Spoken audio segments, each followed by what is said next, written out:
एवं अणु। इसके कुछ टॉपिक को आप पिछले वीडियो में पढ़ चुके हैं। आइए एक बार थोड़ा सा अगला टॉपिक पढ़ने के पहले थोड़ा सा उन्हें दोहरा लेते हैं। सबसे पहले हमने बात की परमाणुओं के बारे में। तो परमाणु क्या होते हैं? पदार्थ का वह सूक्ष्मतम कण जिसे और अधिक भागों में विभाजित नहीं किया जा सकता है, ये कहलाता है परमाणु। इसे इंग्लिश में एटम भी कहते हैं। जैसे हाइड्रोजन, ऑक्सीजन, मैग्नीशियम, ये सभी परमाणु हैं। दूसरी चीज हमने पढ़ी अणुओं के बारे में। अणु क्या होते हैं?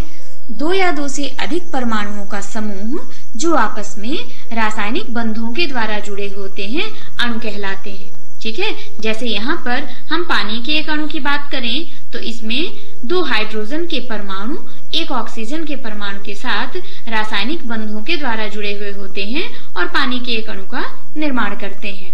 ठीक है, तो ये हुआ अणु के बारे में, जिसे हम मॉलिक्यूल भी कहते हैं। फिर इसके बाद हमने पढ़ा आयनों के बारे में। आयन क्या होते हैं? मुख्य रूप से ये आवेशित कण होते हैं जिन पर धन अथवा ऋणावेश होते हैं।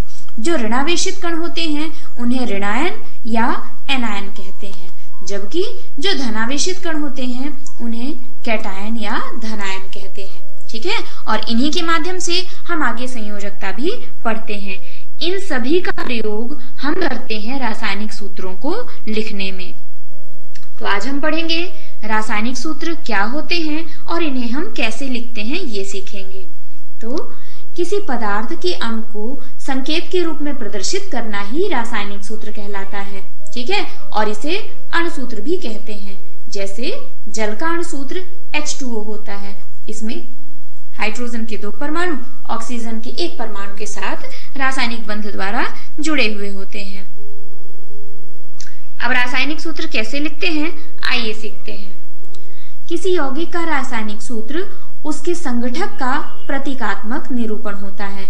भिन्न भिन्न यौगिकों के रासायनिक सूत्र सरलता पूर्वक लिखे जा सकते हैं, लेकिन इनके अभ्यास के लिए हमें तत्वों के प्रतीकों एवं उनकी संयोजन क्षमताओं का ज्ञात होना जरूरी होता है। और सबसे पहली चीज तो हमें तत्वों का संकेत भी याद होना चाहिए। यदि हम बात संयोजकता की करें तो किसी तत्व की संयोजन शक्ति या क्षमता उस तत्व की संयोजकता कहलाती है। किसी एक तत्व के परमाणु दूसरे तत्व के परमाणुओं के साथ किस प्रकार से संयुक्त होकर के एक रासायनिक यौगिक का निर्माण करते हैं, इसको ज्ञात करने के लिए हम संयोजकता का उपयोग करते हैं। किसी तत्व के परमाणु की संयोजकता को उसके हाथ अथवा भुजा के रूप में हम विचार कर सकते हैं, कल्पना कर सकते हैं। कैसे, आइए समझने का प्रयास करते हैं। यहाँ पर कुछ एक जीव बना हुआ है। बच्चों, क्या आप इसे पहचानते हैं? बिल्कुल सही, ये है ऑक्टोपस और ये समुद्र में पाया जाता है। और बच्चों, आपको पता है इसकी 8 भुजाएं होती हैं। जैसे यदि हम अपनी यानी मनुष्य की बात करें तो हमारी कितनी भुजाएं होती हैं? 2 भुजाएं होती हैं। उसी तरह इस ऑक्टोपस के पास 8 भुजाएं होती हैं। ठीक है, तो इन 8 भुजाओं के द्वारा यदि इसको पकड़ना हो, इंसान को पकड़ना हो, किसी आदमी को पकड़ना हो, तो वो कितने आदमियों को पकड़ सकता है अपनी भुजाओं का उपयोग करके? सोचो और विचार करो। मानव की 2 भुजाएं और ऑक्टोपस की 8 भुजाएं होती हैं। ऑक्टोपस की एक भुजा मानव की केवल एक भुजा पकड़ सकती है। यदि ऐसा हो तो एक ऑक्टोपस को कुछ मानवों को यदि इस प्रकार पकड़ना हो कि उसकी 8 भुजाएं मानव की दोनों भुजाओं के साथ प्रयुक्त हो जाएं, तो जरा बच्चों बताओ कि एक ऑक्टोपस कितने आदमियों को पकड़ेगा, कितने मानवों को पकड़ेगा? सोचो। ऑक्टोपस की भुजा हुई 8 और मानव की भुजा हुई 2। ठीक है, तो ऑक्टोपस की 2 भुजाएं एक मानव को पकड़ेंगी, है ना? एक भुजा, तो एक ऑक्टोपस की एक भुजा पकड़ेगी, मानव की दूसरी भुजा को इसकी दूसरी भुजा पकड़ेगी। तो इस प्रकार एक ऑक्टोपस एक साथ कितने मानवों को पकड़ सकता है? 4 मानवों को। क्यों? क्योंकि एक मानव की 2 भुजा, तो 4 मानवों की कितनी भुजाएं हो गई? 8 भुजा। और ऑक्टोपस के पास तो ऑलरेडी कितनी भुजा हुई? 8 भुजा हो गई। ठीक है, तो यदि हम इसको सूत्र के रूप में लिखें तो क्या हम इसे OH4 कह सकते हैं? क्योंकि O के पास 8 भुजा है, वो इसकी 4 मानवों को अपने साथ जोड़े हुए हैं। तो कुछ इस तरह हम रासायनिक सूत्रों को भी समझते हैं। यहाँ पर आगे हमको एक सारणी मिलेगी पढ़ने को। आपकी पाठ्य पुस्तक में पेज नंबर 42 में वो सारणी दी हुई है और उसमें कुछ सरल बहुपरमाणविक आयनों की संयोजकताएं दी हुई हैं। अब संयोजकता क्या होती है, इसे हम कैसे निकालते हैं, इसका अध्ययन हम अगले पाठ में पढ़ेंगे। यहाँ पर दी हुई संयोजकताओं के माध्यम से हम रासायनिक सूत्रों को लिखने का अभ्यास करेंगे, प्रयास करेंगे। ठीक है, तो ये सारणी कुछ इस प्रकार दी हुई है। यहाँ पर जो पहला कॉलम है, यहाँ पर संयोजकता लिखी हुई है। ठीक है, अब यहाँ पर संयोजकता लिखी हुई है 1 2 3। अब ये धनात्मक और ऋणात्मक दोनों हो सकती है। अब संयोजकता के बारे में डिटेल में हमें अगले पाठ में पढ़ना है, यहाँ केवल हम इस सारणी की बात कर रहे हैं। ठीक है, दूसरे कॉलम में बना हुआ है आयनों का नाम और तीसरे में लिखा हुआ है उनका संकेत। ठीक है, तो जैसे यदि हम सोडियम की बात करें तो सोडियम का संकेत Na।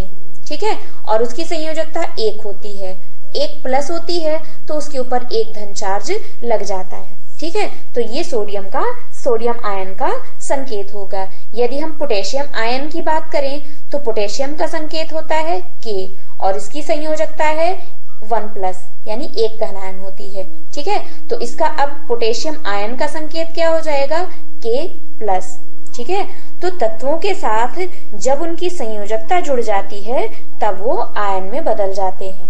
ठीक है, तो सिल्वर की संयोजकता इसी तरह क्या हो जाएगी, Ag प्लस, सिल्वर का संकेत होता है Ag। इसी तरह कॉपर का संकेत होता है Cu, संयोजकता होती है 1 प्लस, तो इसका संकेत हो जाएगा कॉपर आयन का Cu प्लस। ठीक है, तो यहाँ पर जो पहले नंबर पर था इन सभी की संयोजकताएं 1 थी। फिर बात करते हैं दूसरे नंबर पर, इन सभी की संयोजकताएं 2 हैं। तो जब संयोजकता 2 होगी तो आयन के ऊपर 2 चार्ज लग जाएंगे, चाहे वो प्लस हो अथवा माइनस। यदि हम मैग्नीशियम की बात करें तो इसकी संयोजकता होती है +2, तो इसके ऊपर चार्ज क्या हो जाएगा, Mg2+। इसको हम प्लस प्लस भी लिख सकते हैं या 2+ लिख सकते हैं। इसी तरह कैल्शियम है, जिंक है, आयरन है, कॉपर है, इन सभी की संयोजकताएं 2 होती हैं तो उनके हिसाब से इन पर आयन लग जाएंगे, चार्ज लग जाएंगे। तीसरे नंबर पर दिया हुआ है एल्यूमिनियम, आयरन, इन सभी की भी संयोजकताएं प्लस होती हैं। ठीक है, +3 होती हैं तो इनके ऊपर 3+ चार्ज लग जाते हैं। अब यहाँ पर कुछ अधात्विक तत्व भी लिखे हुए हैं, जैसे हाइड्रोजन जब +1 संयोजकता प्रदर्शित करता है तो वो हाइड्रोजन होता है, और यहाँ पर हाइड्राइड के रूप में है तो ये सिंगल H होगा। यदि हम क्लोराइड की बात करें तो केवल Cl है, ब्रोमाइड की बात करें तो Br है। ठीक है, तो कुछ अधात्विक तत्वों के संकेत भी यहाँ पर लिखे हुए हैं। आयोडाइड है, ऑक्साइड है, सल्फाइड है, नाइट्राइड है। इसके अलावा कुछ बहुपरमाणविक आयन भी होते हैं, जैसे ammonium NH4+, hydroxide OH, nitrate NO3, hydrogen carbonate HCO3, carbonate CO3, sulphide SO2, sulphate SO4, phosphate PO4। तो इस तरह बहुपरमाणविक आयन भी होते हैं जिसमें 2 या 2 से अधिक परमाणु आपस में मिलकर के आयन बनाते हैं। ठीक है, तो इन सभी का प्रयोग हम करेंगे रासायनिक सूत्रों को लिखने के लिए, इसलिए इस सारणी को समझना आवश्यक है। ठीक है, तो आइए अब हम सीखते हैं कि रासायनिक सूत्र कैसे लिखा जाता है। तो रासायनिक सूत्रों को लिखने के कुछ नियम होते हैं। ठीक है, आइए उन नियमों को पढ़ते हैं। आयन की संयोजकता अथवा आवेश संतुलित होना चाहिए। ठीक है, पहला नियम ये कहता है। दूसरा नियम कहता है कि जब एक यौगिक किसी धातु अथवा धातु एवं अधातु के संयोग से निर्मित होता है तो वहां पर धातु का नाम पहले और अधातु का नाम बाद में लिखते हैं। तो धातु का नाम अथवा प्रतीक पहले लिखेंगे रासायनिक सूत्र बनाते समय। जैसे उदाहरण के लिए यहाँ पर कुछ पदार्थ, कुछ तत्व दिए हुए हैं, कुछ यौगिक दिए हुए हैं, जैसे calcium oxide, sodium chloride, iron sulphide, copper sulphide. इन सभी में कैल्शियम, सोडियम, आयरन, कॉपर, ये सभी क्या है, धातुएं हैं, इसलिए इनको पहले लिखा जाता है। इनके प्रतीकों को हम पहले लिखते हैं और बाईं ओर लिखते हैं, जबकि ऑक्सीजन, क्लोरीन, सल्फर और ये सभी क्या हैं? अधातुएं हैं और इन अधातुओं को हम बाद में दाईं तरफ लिखते हैं। तो रासायनिक सूत्र लिखने का ये एक नियम है। फिर क्या होगा? यदि बहुपरमाणुक आयनों द्वारा निर्मित यौगिकों में आयनों की संख्या दर्शाने के लिए हम आयन को कोष्टक में लिखकर आयनों की संख्या कोष्टक के बाहर लिख देते हैं। यदि हम उदाहरण के रूप में समझे MgOH का होल ट्वाइस, ठीक है, यहाँ पर OH क्या है? बहुपरमाणुक आयन, यानी ऑक्सीजन और हाइड्रोजन दोनों मिलकर के आयन बना रहे हैं। तो इनमें जो आयनों का की संख्या होगी, चार्ज होगी, वो उनके कोष्टक के बाहर लिखते हैं। अब यदि बहुपरमाणुक आयनों की संख्या 1 हो तो कोष्टक की आवश्यकता नहीं होती है, जैसे NaOH, Na सिंगल है, OH सिंगल है, ठीक है, दोनों सिंगल हैं, तो यहाँ पर कोष्टक की आवश्यकता नहीं होती है। दो भिन्न भिन्न तत्वों से निर्मित सरलतम यौगिकों को द्विअंगी यौगिक कहते हैं। सारणी में हमने देखा 3.6 में कुछ आयनों की संयोजकताएं भी दी गई हैं। आप इनका प्रयोग कर सकते हैं आगे सूत्रों को लिखने के लिए।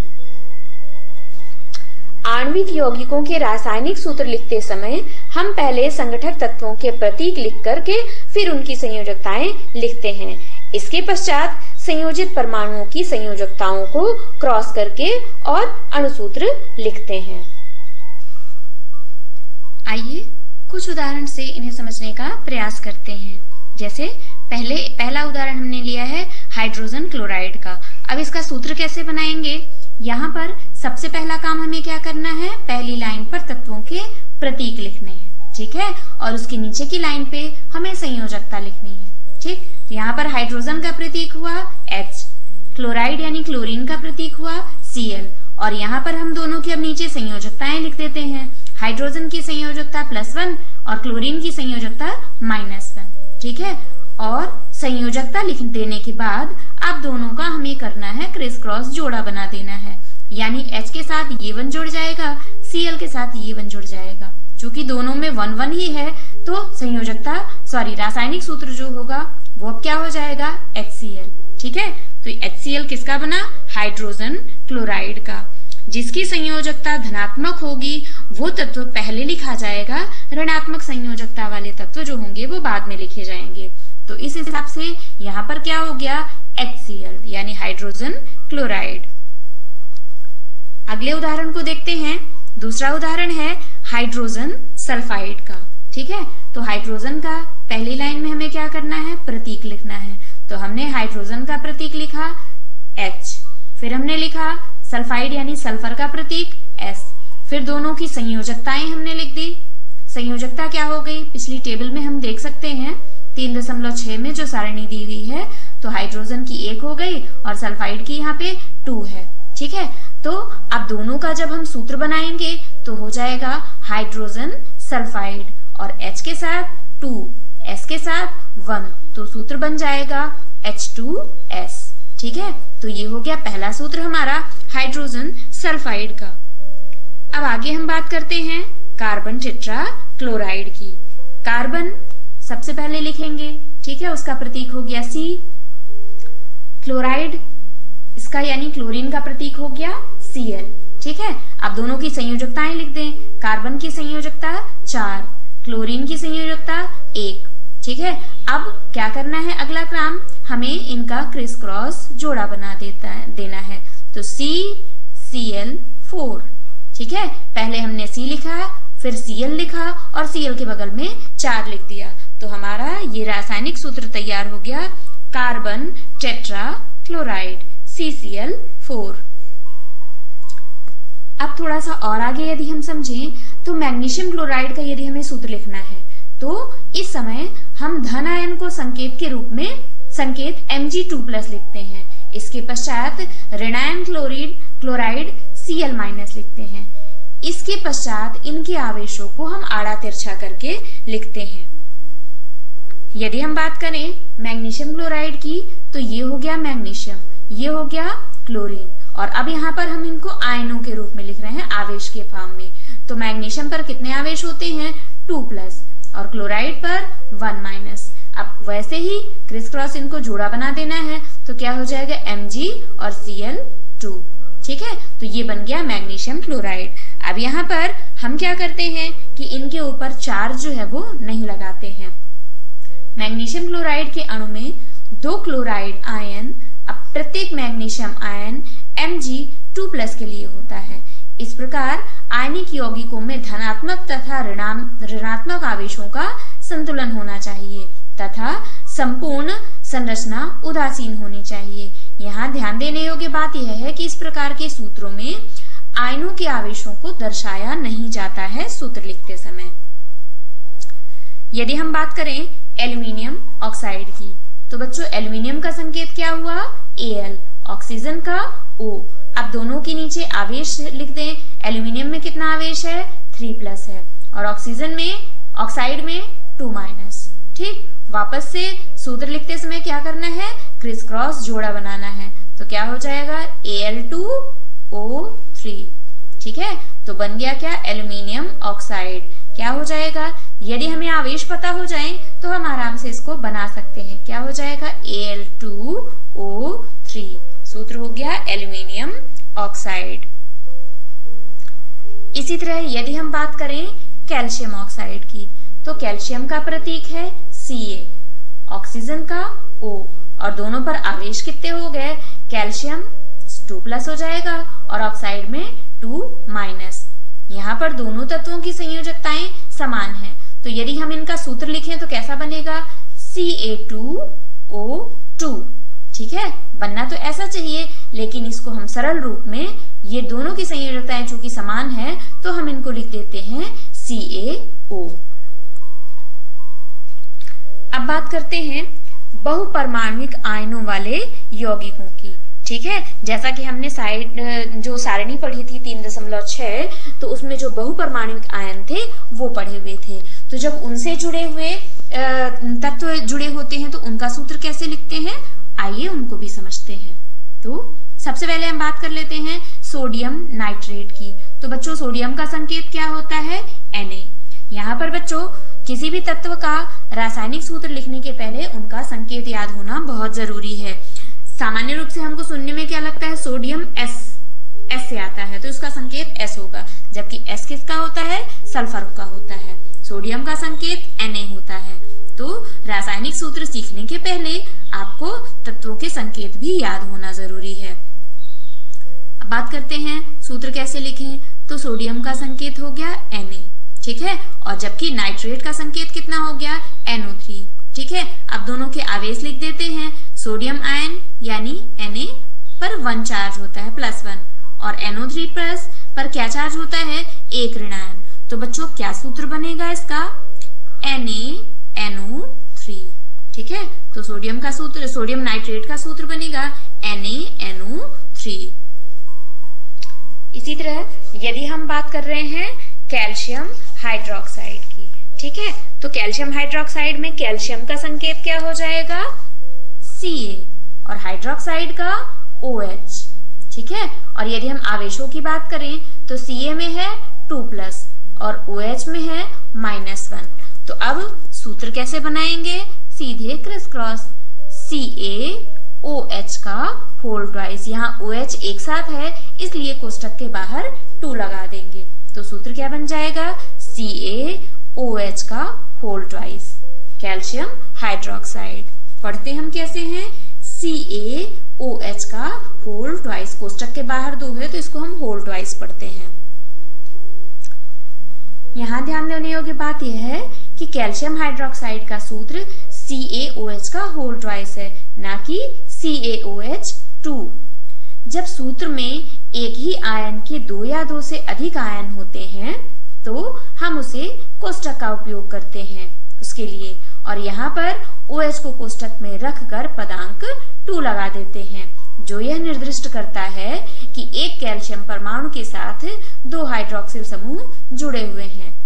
दूसरे शब्दों में हम कह सकते हैं कि कैल्शियम हाइड्रोक्साइड में ऑक्सीजन एवं हाइड्रोजन प्रत्येक के 2-2 परमाणु जुड़े हुए हैं।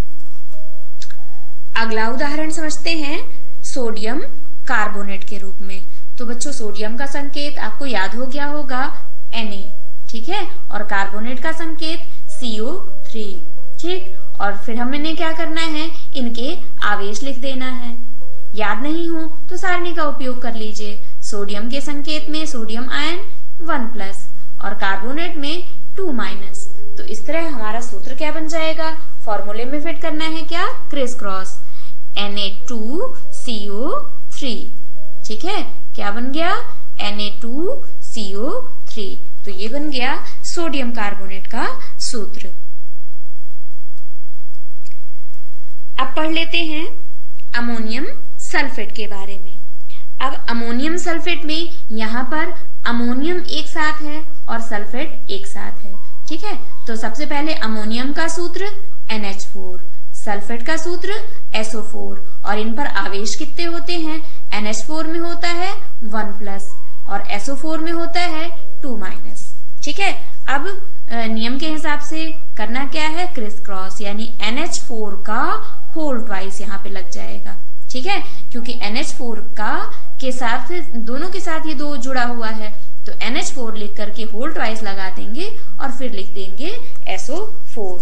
तो कैल्शियम हाइड्रोक्साइड में OH के बाहर लगाते थे और यहाँ पर अमोनियम सल्फेट है तो अमोनियम के साथ यानी NH4 का होल ट्वाइस और SO4, ये हो गया अमोनियम सल्फेट का सूत्र।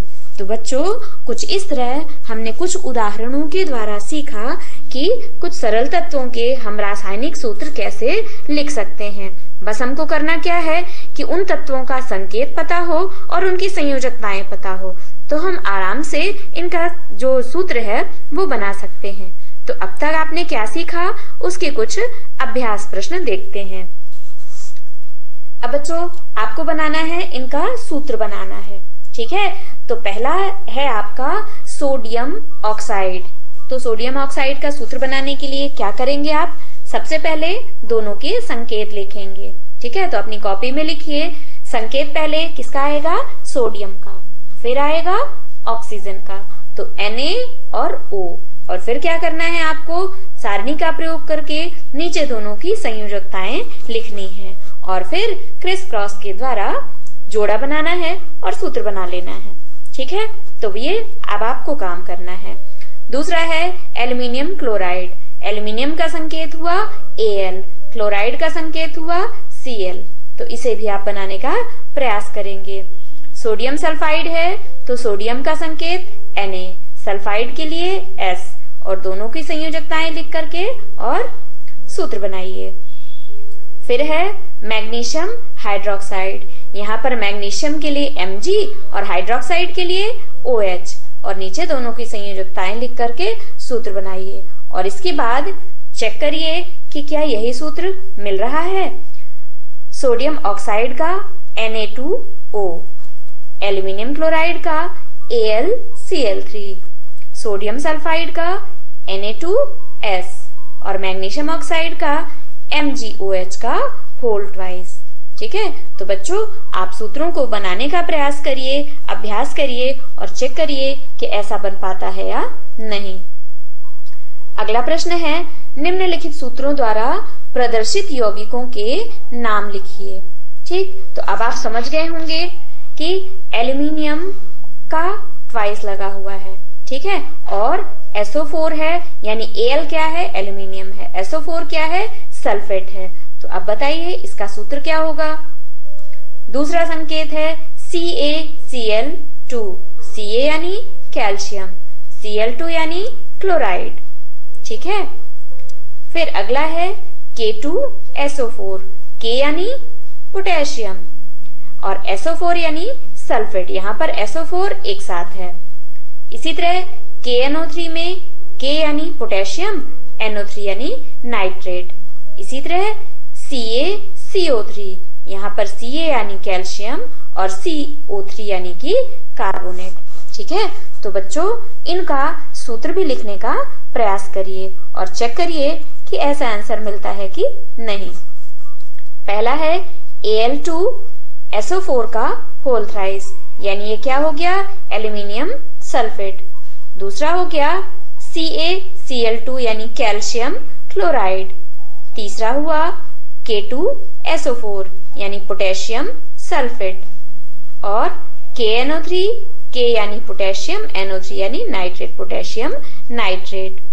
फिर है CaCO3, Ca यानी कैल्शियम, CO3 यानी कार्बोनेट। तो ये हो गया CaCO3। तो इस प्रकार आपने सीखा कि यदि कोई रासायनिक सूत्र लिखा हुआ है तो उसको हम पढ़ेंगे कैसे, या कोई तत्व या यौगिक का नाम लिखा हुआ है तो उसका रासायनिक सूत्र हम कैसे बनाएंगे। अगला प्रश्न है, रासायनिक सूत्र से क्या तात्पर्य है? तो किसी पदार्थ के अणु को संकेत रूप में प्रदर्शित करना ही रासायनिक सूत्र कहलाता है। रासायनिक सूत्र को हम अणुसूत्र भी कहते हैं, और इसका उदाहरण है H2O, यानी जल का अणुसूत्र या रासायनिक सूत्र क्या हो जाएगा? H2O। अगला एक और प्रश्न है कि निम्न में कितने परमाणु विद्यमान हैं? पहला है H2S अणु में, ठीक है। तो बच्चों H2S अणु में कितने परमाणु विद्यमान हुए? 3। कैसे? इसमें विद्यमान 2 परमाणु हाइड्रोजन के हैं H2, और एक जो है वो सल्फर का है। तो H2S में टोटल कितने परमाणु हुए? 3। इसी तरह PO4 में कितने होंगे? 5। कैसे? P का 1 और O का 4, यानी 1 परमाणु फास्फोरस और 4 परमाणु ऑक्सीजन के। तो इस प्रकार PO4 में कितने परमाणु हुए? 5। ठीक। तो बच्चों अब तक आपने सीखा कि कुछ सरल तत्वों या कुछ सरल यौगिकों के रासायनिक